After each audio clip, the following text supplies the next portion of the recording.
Hello friends, once again welcome back to mastermind academy. இந்த வீடியோவில் நம்ம எதை பற்றி பார்க்க போகிறோம்னு பார்த்தீங்கன்னா, தம்ப்நெயில பார்த்தோன்னே உங்களுக்கு தெரிஞ்சிருக்கும். நம்ம எல்லாரும் ரொம்ப நாளாக வெயிட் பண்ணிட்டு இருந்த டிஎன்பிஎஸ்சி குரூப் 4 வேலை வாய்ப்பை தான் விட்டுருக்காங்க. சரிங்களா, நிறைய பேர் விஏஓ எக்ஸாமுக்குலாம் ப்ரிப்பேர் பண்ணியிருப்பீங்க. அந்த வேலை வாய்ப்புக்கான நோட்டிஃபிகேஷன் தான் ஜனவரி 30 நேற்று காலையில் தான் விட்டுருக்காங்க. சரிங்களா, மொத்தம் எத்தனை வேக்கண்ட் காலியாக விட்டுருக்காங்க அப்படின்னு பார்த்தீங்கன்னா 6244 வேக்கண்ட் காலியாக விட்டுருக்காங்க. சரிங்களா, இல்லை புதுசாக 2-3 போஸ்டிங்லாம் வேறு ஆட் பண்ணியிருக்காங்க. குரூப் 4க்கு உங்களுக்கு எல்லாரும் தெரிஞ்ச மாதிரி ஜஸ்ட் நம்ம 10th பாஸ் பண்ணியிருந்தாவே போதும். நிறைய டிபார்ட்மெண்ட் கீழே வேலை வாய்ப்பு விட்டுருக்காங்க. சரிங்களா, இப்போ வாங்க என்னென்ன வேலை வாய்ப்பு, எத்தனை வேக்கண்ட்டு, என்னென்ன டிபார்ட்மெண்ட் கீழே விட்டுருக்காங்க அப்படின்னு ஃபுல்லாக பார்க்கறதுக்கு முன்னாடி மறக்காமல் நம்ம மாஸ்டர்மைண்ட் அகாடமி சேனலை சப்ஸ்கிரைப் பண்ணி வச்சுக்கோங்க. நம்ம எல்லா விதமான கவர்மெண்ட் அண்ட் ப்ரைவேட் ஜாப் சம்மந்தப்பட்ட வீடியோஸை ரெகுலராக போஸ்ட் பண்ணிட்டு இருக்கோம். உங்களுக்கு ரொம்ப யூஸ்ஃபுல்லாக இருக்கும். வாங்க வீடியோக்குள்ளே போகலாம். ஓகே ஃப்ரெண்ட்ஸ், இதுதான் இந்த ஜாபோட அஃபிஷியல் நோட்டிஃபிகேஷன் டிஎன்பிசி. சரிங்களா, இங்கே அப்ளிகேஷன் வந்த டேட் பார்த்தீங்கன்னா, நோட்டிஃபிகேஷன் வந்த டேட் பார்த்தீங்கன்னா 30/1/2024. சரிங்களா, நேற்று காலையில் தான் விட்டுருக்காங்க. இதில் ஒரு பேட் நியூஸ் என்னென்னு பார்த்தீங்கன்னா, எல்லோரும் ஒரு 15,000 வேக்கண்ட் வரும் அப்படின்னு எல்லாம் எக்ஸ்பெக்ட் பண்ணிட்டு இருந்தாங்க. நிறைய நியூஸ்லலாம் கூட போட்டாங்க. ஆனால் பார்த்தீங்கன்னா 6244 வேக்கண்ட் தான் விட்டுருக்காங்க. சரிங்களா, மேபி இன்னும் போக போக மந்தில் ரெகுலராக விடுவாங்களாட்டு இருக்கு. எக்ஸாக்டாக தெரியல. ஸோ இப்போதைக்கு இவ்வளோ தான் விட்டுருக்காங்க. சரிங்களா, okay friends, important date and time கொடுத்துருக்காங்க. ஆக்சுவலாக நம்ம சொன்ன மாதிரி 30/1 இன்றைக்கி தான் நோட்டிஃபிகேஷன் விட்ருக்காங்கண்ணா நேற்று. சரிங்களா, நெக்ஸ்ட்டு ஆன்லைன் அப்ளிகேஷன் எப்போ சப்மிட் பண்ணுறதுக்கு லாஸ்ட் டேட் எப்போ கொடுத்துருக்காங்கன்னு பார்த்தீங்கன்னா 28/2 பிப்ரவரி மாதம் 28 லாஸ்ட் டேட் கொடுத்துருக்காங்க. அப்ளிகேஷன் கரெக்ஷனுக்கு ஒரு தனியாக பீரியட் விட்டுருக்காங்க. சரிங்களா, அது எப்போன்னு பார்த்தீங்கன்னா மார்ச்சில் விட்டுருக்காங்க. 2 நாளைக்கு விட்டுருக்காங்க. சரிங்களா, 4, 5, 6 3 நாளைக்கு விட்டுருக்காங்க. 4, 5, 6 அந்த 3 டேட்டில் நம்ம எதனா கரெக்ஷன் மிஸ்டேக் இருந்தால் நம்ம கரெக்ஷன் பண்ணிக்கிற மாதிரி இருக்கும். சரியா, நெக்ஸ்ட்டு பார்த்தீங்கன்னா எக்ஸாம் எப்போ அப்படின்னு பார்த்தீங்கன்னா 9/6/2024. சரிங்களா, ஜூன் மாதம் தான் வச்சுருக்காங்க. மேபி இன்னும் பார்த்தீங்கன்னா இன்னும் நம்மக்கிட்ட சாலிடாக ஒரு 4 months மட்டும் தான் இருக்குது. சரிங்களா, நம்ம ப்ரிப்பேர் பண்ணுறது ஜஸ்ட்டு 4 months மட்டும் தான் டைம் இருக்குது நம்ம அதுக்கு ப்ரிப்பேர் பண்ணுறதுக்கு. ஓகே ஃப்ரெண்ட்ஸ், நெக்ஸ்ட்டு புதுசாக வேக்கண்ட்லாம் ஆட் பண்ணியிருக்காங்கன்னு சொன்னேன் இல்லைங்களா, போஸ்டிங்லாம் ஆட் பண்ணியிருக்காங்கன்னு. இந்த ஃபாரஸ்ட் கார்டு, ஃபாரஸ்ட் வாட்சர், இந்த மாதிரி இதுதான்.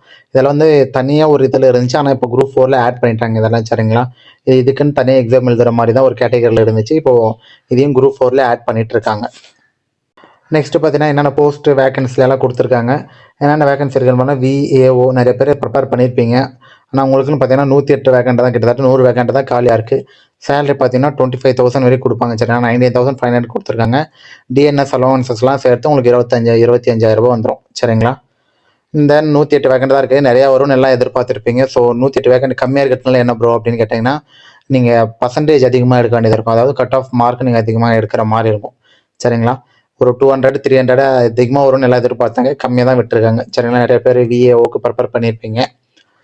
ஸோ மறக்காமல் ட்ரை பண்ணி பாருங்கள். நெக்ஸ்ட் பார்த்தீங்கன்னா ஜூனியர் அசிஸ்டன்ட், அதுக்கு ஒரு 2442 போஸ்ட் விட்டுருக்காங்க. சரிங்களா, எல்லாத்துக்குமே சேலரி பேசிஸ் சேம் தான், 25,000. இது 19,500 கொடுத்துருக்காங்க. டிஎன்எஸ் அலோவன்ஸ்லாம் சேர்ந்து 25,000 வருங்க. சரிங்களா, ஜூனியர் அசிஸ்டண்ட்டே நிறைய கேட்டகரியில் விட்டுருக்காங்க. நான் security, Tamil Nadu ministerial, junior ministerial service, அந்த மாதிரி எக்கச்சக்க டிபார்ட்மெண்ட் கீழே விட்டுருக்காங்க. சரிங்களா, அதாவது நெக்ஸ்ட் பார்த்தீங்கன்னா டைப்பிஸ்ட்டு விட்டுருக்காங்க. டைப்பிஸ்ட் நிறையா இருக்குது. ஸ்டேனோ டைப்பிஸ்ட், அந்த மாதிரி நிறையா வெரைட்டி ஆஃப் டைப்பிஸ்ட்லாம் விட்டுருக்காங்க. இதுக்கு பார்த்தீங்கன்னா 1653 வேகண்ட் விட்டுருக்காங்க. சேலரி பெஸ்ட்லாம் சேமாக தான் கொடுத்துருக்காங்க. இந்த நம்ம ஆல்ரெடி சொன்ன மாதிரி ஸ்டீனோ டைப்பிட்டு உங்கள்கிட்ட நீங்கள் டைப்பிட்டிங் முடிச்சிருக்கீங்க, அந்த மாதிரி இதுக்கு மட்டும் தான் நான் கேட்டகரிக்கு அப்ளை பண்ணுறேன் அப்படின்னா உங்களுக்கு அதுக்கு தனியெல்லாம் ஜாப் வேகண்ட் கொடுத்துருக்காங்க. சரிங்களா, 20,600 சேலரி ப்ளஸ் டிஎன்எஸ்லாம் சேர்த்தா உங்களுக்கு 25-26 வந்துடும். சரிங்களா, ஜூனியர் எக்ஸிக்யூட்டிவ், இந்த மாதிரி டெலிஃபோன் ஆப்ரேட்டர், மில்க் ரெக்கார்டர்கள், இந்த மாதிரி எக்கச்சக்க இதில் விட்டுருக்காங்க. சரிங்களா, மொத்தம் பார்த்தீங்கன்னா 6244 வேகண்ட் இருக்குது. சரிங்களா, சிபிஎஸ் இதெல்லாம் இருக்குது மென்ஷன் பண்ணியிருக்காங்க. 6244 வேகண்ட் காலியாக இருக்குது. ஆல்ரெடி சொன்ன மாதிரி எல்லோரும் ஒரு 15,000 தான் வரும் அப்படின்னு தான் எக்ஸ்பெக்ட் பண்ணாங்க. மேபி இனிமேல் வர மந்தில் விடுவாங்களாட்ருக்கு. சரிங்களா, கண்டிப்பாக வந்துடும் தான் எதிர்பார்க்குறோம், வந்துடும் நினைக்கிறேன். சரிங்களா, நெக்ஸ்ட்டு பார்த்தீங்கன்னா எக்ஸாம் தான் கொடுத்துருக்காங்க. 3 மணி நேரம் எக்ஸாம், அது நம்மளுக்கு ஆல்ரெடி தெரியும். சரிங்களா, என்னென்ன பேசிஸில் எக்ஸாம் பார்த்தீங்கன்னா தமிழ் எலிஜிபிலிட்டி ஸ்கோரிங் டெஸ்ட் இருக்குது, general study, aptitude and mental ability test இருக்குது. சரிங்களா, ஒரு கொஷனுக்கு பார்த்தீங்கன்னா 1.5 மார்க். சரியா, ஒரு கொஷனுக்கு 1.5 மார்க், 290 minutes, அதாவது 3 hours நீங்கள் எக்ஸாம் இது பண்ணுற மாதிரி இருக்கும். சரிங்களா, 3 hours உங்களுக்கு எக்ஸாமு.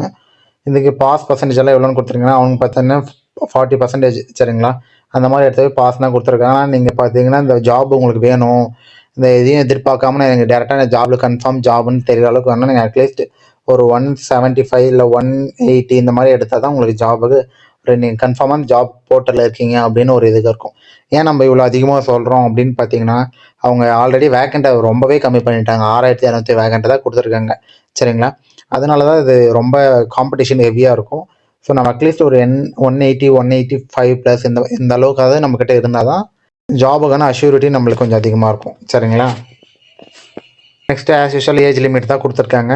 விஏஓக்கெல்லாம் பார்த்தீங்கன்னா நம்ம எஸ்சி/எஸ்டியில் வேணால் 42 ஏஜ் அப்ளை பண்ணிக்கலாம். 42 மேக்ஸிமம் லிமிட் கொடுத்துருக்காங்க. எம்பிசி டிசிக்கெலாம் அதுக்கும் 42 கொடுத்துருக்காங்க. சரிங்களா? இதுக்கு பற்றி டைப்பிஸ்ட்லாம் பார்த்தீங்கன்னா 37 34 கொடுத்துருக்காங்க. இதுக்கும் 37 34 கொடுத்துருக்காங்க. இதெல்லாம் டெனோஸ் டைப்பிஸ்ட்டு பில் கலெக்டர் இதுக்கெல்லாம் அவ்வளோ கொடுத்துருக்காங்க. சரிங்களா? ஆனால் நிறைய டிபார்ட்மெண்ட்டுக்கெல்லாம் பார்த்தீங்கன்னா ஏஜ் லிமிட்டே இல்லை. சரிங்களா? நீங்கள் ஜஸ்ட் 18+ 18 வயசு உங்களுக்கு பூர்த்தி அடைஞ்சிருந்தாவே போதும். சரிங்களா? அந்த ஜாபுக்கு நீங்கள் எலிஜிபிள் தான் அப்படின்னு நிறைய இதுக்கு கொடுத்துருக்காங்க. விஏஓக்கு மட்டும்தான் ஏஜ் லிமிட் அந்த மாதிரி கொடுத்துருக்காங்க. நீ மற்ற கேட்டகரிக்கு தான் ப்ரோ அப்ளை பண்ணுறேன் அப்படின்னா உங்களுக்கு எல்லாம் 18+ ஆச்சுன்னா நீங்கள் எந்த ஏஜில் இருந்தாலும் நீங்கள் அப்ளை பண்ணிக்கலாம். சரிங்களா? ஓகே ஃப்ரெண்ட்ஸ், எஜுகேஷன் குவாலிஃபிகேஷன் தான் கொடுத்துருக்காங்க. நம்ம ஆல்ரெடி தமிழ்லேயே சொல்லிட்டோம், வீடியோ ஸ்டார்டிங்னு சொல்லிட்டேன். சரிங்களா? எல்லாம் விஏஓக்கு பார்த்தீங்கன்னா just must process minimum general education qualification. சரிங்களா? அது 10th பாஸ் பண்ணியிருக்கிறதா அப்படி கொடுத்துருக்காங்க. நீங்கள் 10th பாஸ் பண்ணிதாவே எல்லா ஜாபுக்கும் நீங்கள் எலிஜிபிளாக தான் இருப்பீங்க மோஸ்ட்லி. சரிங்களா? அது மினிமம் குவாலிஃபிகேஷன் பார்த்தீங்கன்னா 10th, அதுக்கு மேலே நீங்கள் எது முடிச்சதாலும் okay. 12th pass, degree, PG, PhD எது நீங்கள் முடிச்சிருந்தாலும் ஜாப்க்கெல்லாம் நீங்கள் எலிஜிபிள் தான். சரிங்களா?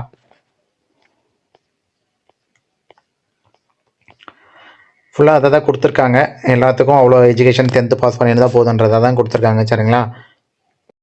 ஓகே ஃப்ரெண்ட், நெக்ஸ்ட் பார்த்தீங்கன்னா மெடிக்கல் அண்ட் ஃபிசிக்கல் ஸ்டாண்டர்ட். என்ன ப்ரோ மெடிக்கல் ஃபிசிக்கல் ஸ்டாண்டர்ட்லாம் சொல்கிறீங்க அப்படின்னு பார்த்தீங்கன்னா, இந்த ஃபாரஸ்ட் கார்டு அந்த மாதிரி புதுசாக ஆட் பண்ணியிருக்காங்கன்னு சொன்னீங்களா, ஃபாரஸ்ட் வாட்சர், ஃபாரஸ்ட் கார்டு, அந்த இதுக்கு மட்டும் அந்த மெடிக்கல் டெஸ்ட் எடுக்கிறாங்க. சரிங்களா? அது ஆல்ரெடி அட்டன் பண்ணியிருக்கவங்க ஆல்ரெடி தெரிஞ்சிருக்கும். சரிங்களா? அந்த ஃபாரஸ்ட் இதுக்காக ஹைட் இவ்வளோ இருக்கணும், செஸ்ட் இவ்வளோ இருக்கணும், அந்த மாதிரின்ட்டு மெஷர்மெண்ட் எடுக்கிறாங்க. அதையும் கீழே மென்ஷன் பண்ணிக்காங்க பாருங்கள். நார்மல் எக்ஸ்பென்ஷன் அந்த மாதிரி 79 இருக்கணும், 79 இன்ச்சஸ் இருக்கணும். அண்ட் மார்பு விரிஞ்ச நிலையில் 5 இன்ச்சஸ் எக்ஸ்ட்ரா இருக்கணும் அப்படின்ட்டு மேலுக்கு இவ்வளோ, ஃபீமேலுக்கு இவ்வளோன்னு மென்ஷன் பண்ணியிருக்காங்க. சரிங்களா?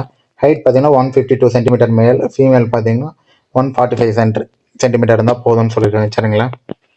ஓகே ஃப்ரெண்ட்ஸ், நிறைய பேருக்கு எப்படி அப்ளை பண்ணுறதுன்னு தெரியாது. சரிங்களா? எப்படி அப்ளை பண்ணணும் அப்படின்னு உங்களுக்கு எப்படி அப்ளை பண்ணணும்னு தெரியணும், மொபைலில் எப்படி அப்ளை பண்ணுறது அப்படின்னு உங்களுக்கு தெரியணும்னா மறக்காமல் கீழே எப்படி அப்ளை பண்ணுறதுன்னு கமெண்ட் பண்ணுங்க. நான் கண்டிப்பாக அதுக்கு எப்படி அப்ளை பண்ணுறது இன்னொரு வீடியோ போகிறேன். சரிங்களா? www.tnpsc.exam.com இந்த வெப்சைட்டுக்குள்ளே போனீங்கன்னா ஆட்டோமேட்டிக்காக உங்களுக்கு அப்ளிகேஷன் ஃபார்ம் ஓப்பன் ஆகிடும். சரிங்களா? அதை கிளிக் பண்ணி நீங்கள் அப்ளை பண்ணிக்கலாம். இல்லை இப்போ எனக்கு அப்ளை பண்ணுறது ப்ராசஸே ஒரு டீட்டெயிலாக ஒரு வீடியோ வேணும், ரிஜிஸ்டர் பண்ணி எப்படி அப்ளை பண்ணுறது, ஆன்லைன் அப்ளிகேஷன் எப்படி டவுன்லோட் பண்ணி அதை அப்ளை பண்ணுறது அப்படின்னு எனக்கு ஃபுல் வீடியோ வேணும் அப்படின்னா மறக்காமல் கீழே கமெண்ட் பண்ணுங்கள். நான் எப்படி அப்ளை பண்ணுறதுன்றது தனியாக ஒரு வீடியோ போடுறேன். சரிங்களா? ஸோ இந்த வீடியோக்கான நோட்டிஃபிகேஷன் அந்த அப்ளை ஃபார்ம் வெப்சைட்டோட லிங்க்கும் நான் கீழே போட்டு வரேன். சரிங்களா? கமெண்ட்லேயும் டிஸ்கிரிப்ஷனில் போடுறேன். மறக்காமல் கிளிக் பண்ணி அப்ளை பண்ணிக்கோங்க. சரிங்களா? வீடியோவில் ஏதாச்சும் டவுட் இருந்தால் மறக்காமல் கீழே கமெண்ட்டில் போடுங்க, அதுக்கும் நம்ம ரிப்ளை பண்ணுறோம். சரிங்களா? ஓகே ஃப்ரெண்ட்ஸ், இன்னொரு வீடியோவில் வந்து உங்களை பார்க்குறேன். அது வரைக்கும் தேங்க்யூ.